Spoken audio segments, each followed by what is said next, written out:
नमस्कार, AB star news देख रहे हैं आप और मैं हूं आपके साथ सोहन सिंह।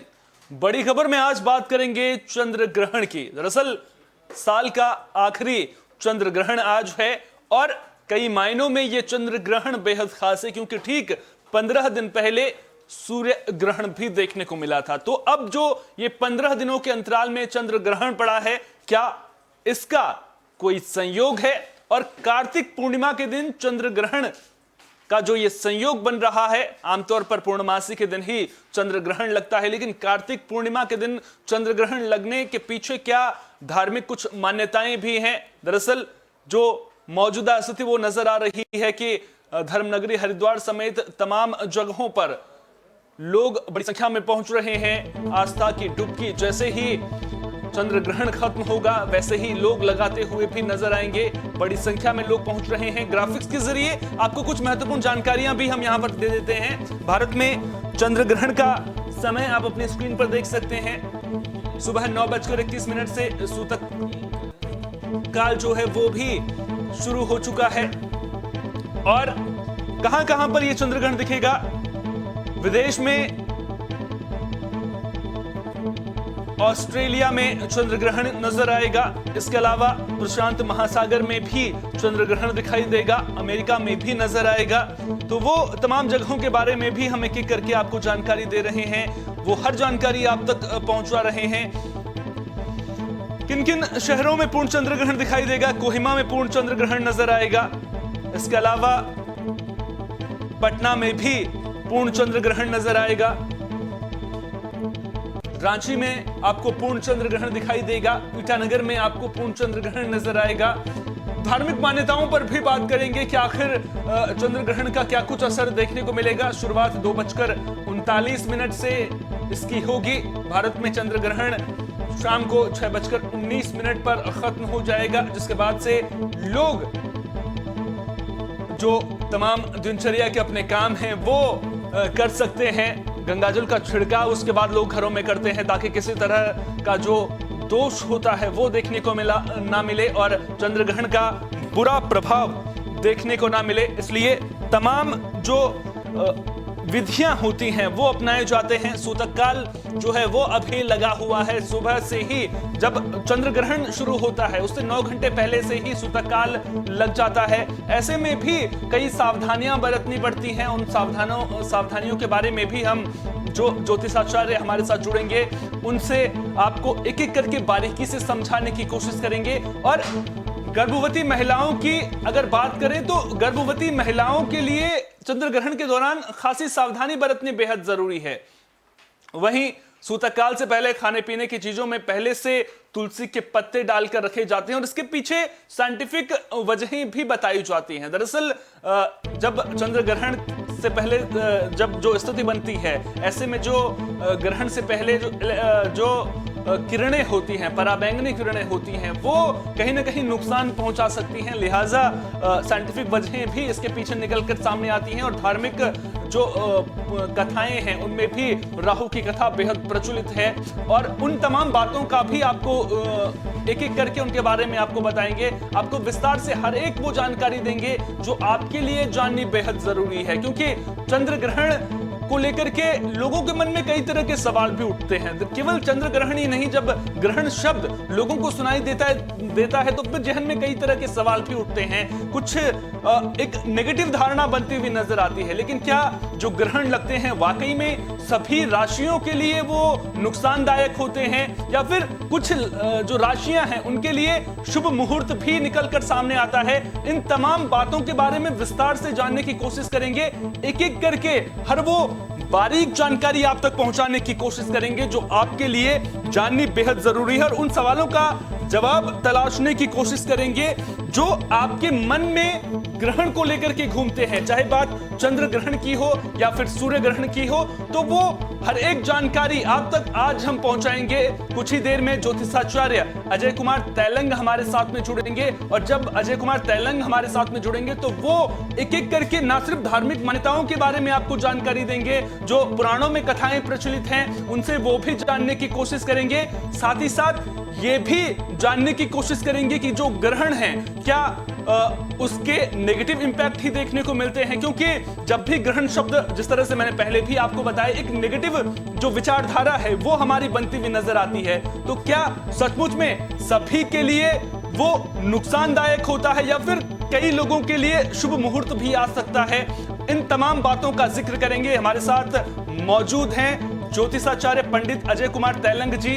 अजय कुमार जी, बहुत बहुत स्वागत आपका एबी स्टार न्यूज पर।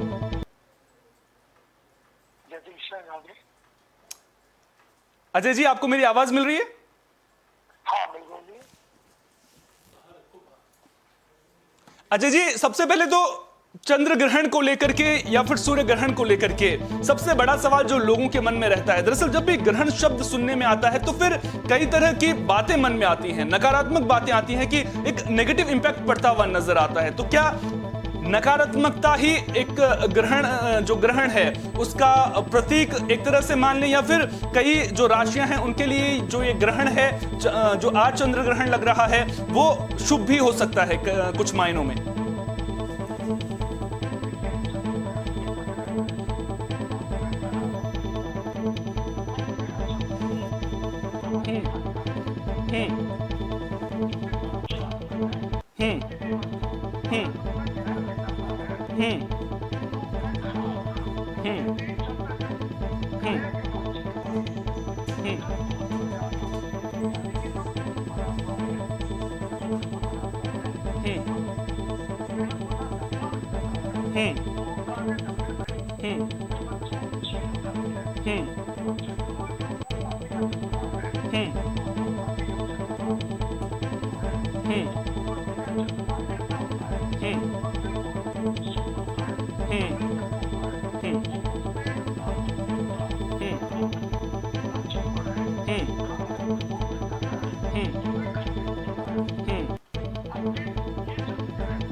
तो उस समय ये ग्रस्तोदित हो जाएगा, और ग्रस्तोदित होने से ये चंद्रमा हमारे भारत के अन्य देशों में होता हुआ और 6:20 में इसकी समाप्ति होगी। चंद्रग्रहण को लेकर के लोगों के मन में बहुत सारे सवाल हैं, और जब सूतक काल का जिक्र आता है तो उसको लेकर के भी लोगों के मन में सवाल उठते हैं। एक एक करके आपसे हर सवाल का जवाब मैं जानने की कोशिश करूंगा। सूतक काल कहते हैं कि जब कोई भी ग्रहण लगता है तो उससे 9 घंटे पहले से शुरू हो जाता है। सूतक काल का शुरू होना धार्मिक जो पुराण है उनमें किस तरह की जिक्र देखने को मिलते हैं सूतक काल को लेकर के, और सूतक काल के दौरान क्या कुछ वो चीजें हैं जिनसे लोगों को बचना चाहिए, और ऐसे कौन से काम हैं जो करने चाहिए? धर्म शास्त्र में हमारे यहाँ धर्म सिंधु, नारायण सिंधु और खासकर वल्लभ कुंज संप्रदाय, ये संप्रदाय ऐसे बने हुए जिनमें जब जब कभी ग्रहण पड़ता है, जिसमें सूर्य ग्रहण होता है उसका 12 घंटे का सूतक होता है, चंद्र ग्रहण पड़ता है उसका 9 घंटे का होता है। तो जब 9 घंटे पहले इसकी जो नेगेटिव ऊर्जा है वो हमारे खान पीन पे आती है, तो 12 घंटे पहले जो इनका असर पड़ता है तो उस वस्तु को दूषित हो जाती है और वो हमारे लिए बहुत ही नुकसानदायक होती है। तो इसलिए धर्म सिंधु में और निर्णय सिंधु में हमारे ये नियम बने हुए हैं कि कभी भी कोई ग्रहण पड़े तो 12 घंटे पूर्व ही आप उस वस्तु को छुएं, खाएं पिएं। तत्पश्चात जब ग्रहण का प्रारंभ हो, यानी कि अमेरिका में जो लोग रह रहे हैं, जो थाईलैंड में रह रहे हैं, वो तो 2:39 से ग्रहण को मानेंगे और बिल्कुल कोई भी वस्तु खान पीन नहीं करेंगे। अब आता है भारत। भारत में सुबह 9:31 से सूतक लग गया, यानी कि 12 घंटे पहले सूतक लग गया। तो खान पीन का निषेध है, उसमें कोई भी खाना पीना नहीं। जो हमारे बहुत ही बुजुर्ग लोग हैं, जो दवाइयाँ लेते हैं, जो मजबूर हैं, रोगी हैं, उनको थोड़ी सी छूट दी गई है, यानी कि 1.5 घंटे और, यानी 11 बजे तक वो उसको ले सकते थे बस। परंतु जब ग्रहण काल प्रारंभ हो जाता है तो उस समय कोई भी वस्तु को ना छू। एक और अहम जानकारी आपसे चाहूंगा कि दरअसल जब सूतक लगता है तो उससे पहले कुछ उपाय भी किए जाते हैं, जैसे तुलसी का पत्ता जो है वो खाने, तुलसी के पत्ते जो जब चंद्र ग्रहण लगता है उससे पहले से ही जो तोड़कर रखे हों, सूतक लगने से पहले से ही तोड़कर रखे होते हैं वो रख दिए जाते हैं। तो कहीं ना कहीं तुलसी जिसको पवित्र भी माना जाता है, और ग्रहण के दौरान हमें अक्सर ये देखने को मिलता है कि पेड़ पौधों को तक छूने की मनाही होती है कि अगर उनको छुएंगे तो उसका भी बुरा असर पड़ता हुआ नजर आता है। तो चंद्र ग्रहण जब ये शुरू होगा, इस दौरान लोगों को ऐसे कौन से काम हैं जो करने चाहिए और ऐसे कौन से काम हैं जो नहीं करने चाहिए, क्योंकि ये जानकारी कहीं ना कहीं लोगों तक पहुंचनी बेहद जरूरी है। ये आपने बहुत अच्छा प्रश्न पूछा और ये जानकारी करना आपके चैनल के माध्यम से जरूरी है। सबसे पहले ग्रहण में कौन सा कार्य करें। सर्वप्रथम जब ग्रहण प्रारंभ हो उस समय आप पूर्वाभिमुख होकर बैठें, हो सके तो धरती पर बैठें। जिनके जो रोगी लोग जिनके तकलीफ है पैरों में, वो प्लास्टिक की कुर्सी ले सकते हैं, लकड़ी की कुर्सी ले सकते हैं, लकड़ी का तख्त ले सकते हैं, उसमें बैठ जाए। बैठने के बाद आप ओम नमो भगवते वासुदेवाय नमः का जाप कर सकते हैं, अपने गुरु मंत्र का जाप कर सकते हैं, इष्ट देव का स्मरण कर सकते हैं। उस समय किसी भी वस्तु को छुए नहीं। जो व्यक्ति जिन पर ग्रहण दोष है वो व्यक्ति उस वस्तु को लेकर जो दान के समय आपको दान करना है, उस वस्तु को लेकर सामग्री को पास में रख लें, किसी भी वस्तु को टच ना करें।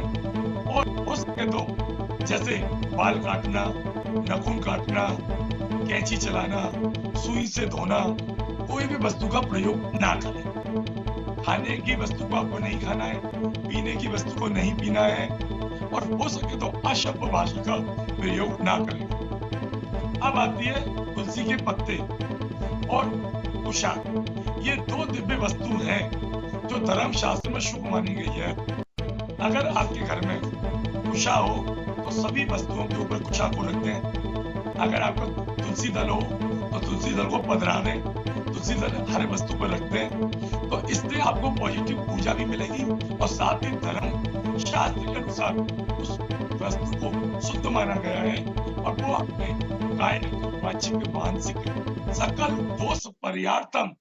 और एक गौ निष्क्रिय दिव्यम यथा नाम गोत्राय ब्राह्मणाय दातुम रहस्यते। कहने का मतलब ये है कि जाने अनजाने में अगर हमसे कोई गलती हो तो तुलसी दल और कुशा से वह वस्तु दूर होती है और हमारे घर में धन धान्य समृद्धि और निरोगी कार्य। अच्छा, एक और अहम जानकारी मैं आपसे चाहूंगा, और ये जानकारी बेहद जरूरी हो जाती है क्योंकि कई बार विषम परिस्थितियां भी आ जाती हैं। अगर कोई खुदा न खास्ता कोई ऐसी कंडीशन आ जाती है कि चंद्र ग्रहण के दौरान आपको खाना खाना पड़े, अगर कोई इस तरह की परिस्थिति आ जाती है तो फिर क्या ऐसे में किसी तरह के बचाव को लेकर के कोई उपाय, अगर आपने भूलवश अगर कोई खाना ग्रहण कर लिया है, भोजन ग्रहण कर लिया है, तो ऐसे में क्या कुछ उपाय धर्मशास्त्र में देखने को मिलते हैं? कहते हैं विपत्ति काले मर्यादा नास्ति। विपत्ति काल में मर्यादा नास्ति, यानी कि अब ग्रहण पड़ गया, अब कोई छोटा अबोध बालक है या कोई रोगी है, उसको दवाई देनी है या उसको भूख लग रही है या उस वस्तु उसने अनजाने में कोई वस्तु को खा लिया, तो कहते हैं ग्रहण के बाद कहते हैं कि कायिक, वाचिक, मानसिक सकल दोष पर्यार्थम और एक गौ निष्क्रिय दिव्यम यथा नाम गोत्राय ब्राह्मणाय दातुम रहस्यते। कहने का मतलब यह है कि ग्रहण के बाद या ग्रहण के मध्यकाल में आप एक गौ का दान कर दें या गौ के निमित्त आप निष्क्रिय निकाल दें, भले वो 1.25 रुपया हो, भले वो 11 रुपये हो या 21 रुपया हो या 151 रुपये हो, उसके निमित्त किसी भी गरीब या गौ को चारा खिला दें तो वह दोष दूर हो जाता है।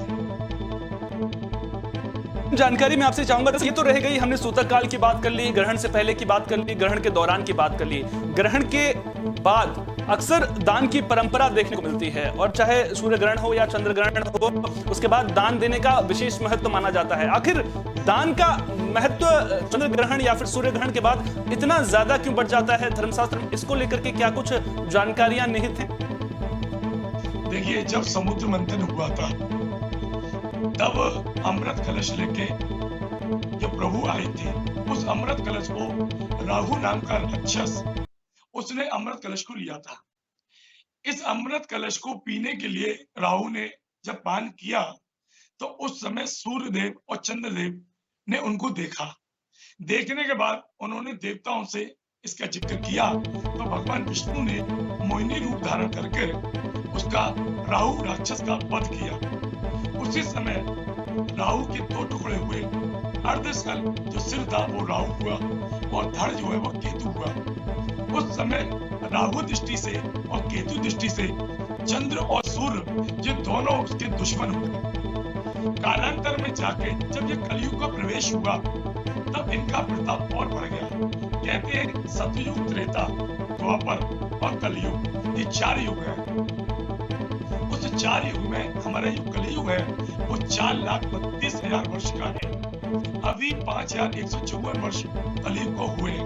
तो कलयुग में जिस दिन ग्रहण पड़ता है उस दिन भूमंडल पर असुर शक्ति आ जाती है। असुर शक्ति आने से क्या होता है कि उस समय जो पृथ्वी पर जो शुद्ध चंद्रमा का प्रकाश पड़ता है या सूर्य का प्रकाश पड़ता है, उसको राहु जैसा ग्रह उसको बंदिश कर देता है और वह हवा दूषित हो जाती है। वो हवा दूषित होने के कारण जो आकाश मंडल में जो 5 पंच तत्व है वो भ्रमित हो जाते हैं, दिशाएं बदल जाती है, जिसके कारण उसका दोष पृथ्वी पर रहने वाले जीव, जानवर, पक्षी, मनुष्य, इन अनेक योनियों पर पड़ता है। तो इसलिए ग्रहण को हमेशा निषेध माना गया है। जब चंद्र ग्रहण पड़ता है और सूर्य ग्रहण पड़ता है तो 45 दिन बाद इसका प्रकोप और लगता है। जिसमें राजनीति के क्षेत्र में, जिसमें मंगलवार, अब के मंगलवार को ही ग्रहण पड़ा है, इससे पूर्व जो सूर्य ग्रहण हुआ था वो भी मंगलवार को पड़ा था। तो मंगल का काम है अंगार के योग। जब अंगार के योग होता है और उस समय चंद्र और राहु का ग्रहण दोष हो गया तो समझ लीजिए कि कुछ देशों में छोटी मोटी घटनाएं, भूमंडल पर आकाशीय घटनाएं, भूकंप। मैं आपसे अगला लेने वाला था। दरअसल अभी जो परिस्थितियां पूरी दुनिया में देखने को मिल रही हैं, हमने देखा कि रूस और यूक्रेन के बीच में युद्ध चल रहा है, तूफान की आहट भी समय समय पर सुनाई देती है, और अभी 15 दिन पहले सूर्य ग्रहण भी देखने को मिला था। ठीक 15 दिन के अंतराल पर चंद्र ग्रहण, क्या इसे लेकर के कोई संयोग है, या फिर जिस तरह की घटनाएं इस वक्त दुनिया में देखने को मिल रही हैं, जिस तरह से एक तरह से कह सकते हैं कि हाहाकार मचा हुआ है और विनाशकाले विपरीत बुद्धि जो कहावत है वो कहीं ना कहीं दुनिया पर सटीक बैठती हुई नजर आती है, तो क्या ग्रहण का इसमें किसी तरह की भूमिका रहती है? और अगर ग्रहण की भूमिका रहती है तो फिर इसको लेकर के किस तरह के उपाय किए जा सकते हैं? हमारे देश का राजा और प्रजा एक दूसरे के पूरक हैं दोनों। जैसी दिशा वैसी कहावत। कहते हैं कि ये राजा और प्रजा दोनों को कष्टदायक होता है। हमारे भारतवर्ष के लिए बहुत ही भाग्यशाली है ये दोनों ग्रहण, जिसमें भारत देश में कष्ट जो है वो थोड़े आते हुए निकल जाएंगे। और परंतु ये ग्रहण जिनका प्रतिबिंब विदेशों में रहा, भले वो यूक्रेन के लो, अमेरिका के लो, चीन के लो, जापान के लो, इंडोनेशिया के लो, तो इनमें ग्रहण का पर्वकाल काफी समय तक रहा है। लगभग 3-3 घंटे तक ये ग्रहण ने भोग किया है। तो उस देशों में थोड़ी जो आकाशीय घटना है उनकी होने की संभावना बनती है। कहीं कहीं भूकंप आने का योग, कहीं कहीं आकाशीय बिजली गिरने का योग, रेल दुर्घटना या वायु दुर्घटना का संकेत, ये छोटे मोटे होने के संकेत ग्रहण के पश्चात बनते हैं। ग्रहण का असर देखने को मिलता है और ग्रहण के दौरान हमें इसलिए सावधानियां भी बरतनी चाहिए। बहुत बहुत शुक्रिया पंडित अजय जी, आपने तमाम अहम जानकारियां हम तक पहुंचाई। समय का अभाव है इसलिए मैं आपको रोक रहा हूं, उसके लिए मैं माफी चाहता हूं। बहुत बहुत शुक्रिया आपका, आपने तमाम अहम जानकारियां हमारे दर्शकों तक पहुंचाई हैं। तो जिस तरह से ज्योतिषाचार्य पंडित अजय कुमार तैलंग ने बताया कि क्यों चंद्र ग्रहण के दौरान सावधानियां बरतनी चाहिए, धर्मशास्त्र में किस तरह का जिक्र देखने को मिलता है, किस तरह का जिक्र सुनने को मिलता है, तो लिहाजा सावधानी बरतनी बेहद जरूरी है और उम्मीद यही करेंगे कि आप लोग भी सावधानियां बरत रहे होंगे। साथ ही साथ अगर बात करें तो इस दौरान कहीं ना कहीं जो गर्भवती महिलाएं हैं उन्हें भी खास सावधानियां बरतनी होंगी, क्योंकि कहीं ना कहीं धार्मिक शास्त्रों में इस बात का जिक्र भी देखने को मिलता है कि जो होने वाली संतान होती है उस पर भी इसका बुरा असर पड़ सकता है अगर आप लोग सावधानियां नहीं बरतें। तो जो गर्भवती महिलाएं हैं उन्हें यह कहा गया है कि जब ग्रहण के दौरान चंद्र ग्रहण को ना देखें, साथ ही साथ में घर से बाहर भी ना निकलें, खाना पकाना हो, सिलाई हो या फिर इस तरह के कोई भी काम हो तो उनको करने से भी बचना चाहिए। तो चंद्र ग्रहण को लेकर के लोगों में उत्साह भी जरूर देखने को मिल रहा है, क्योंकि यह साल का आखिरी चंद्र ग्रहण है और आपको बता दें कि अगले साल 4 ग्रहण पड़ेंगे, 2 सूर्य ग्रहण होंगे, 2 चंद्र ग्रहण होंगे। भारत में केवल एक ही आंशिक चंद्र ग्रहण दिखाई देगा। तो अब जो चंद्र ग्रहण अब से कुछ देर बाद शुरू होने वाला है उसे लेकर के लोगों में उत्साह जरूर नजर आ रहा है, लेकिन सावधानी बरतना बेहद जरूरी है। फिलहाल के लिए इस खास पेशकश में इतना ही। देश दुनिया की तमाम अहम खबरों के लिए बने रहिए AB स्टार न्यूज के साथ, क्योंकि यहां पर खबरों का सिलसिला कभी नहीं थमता।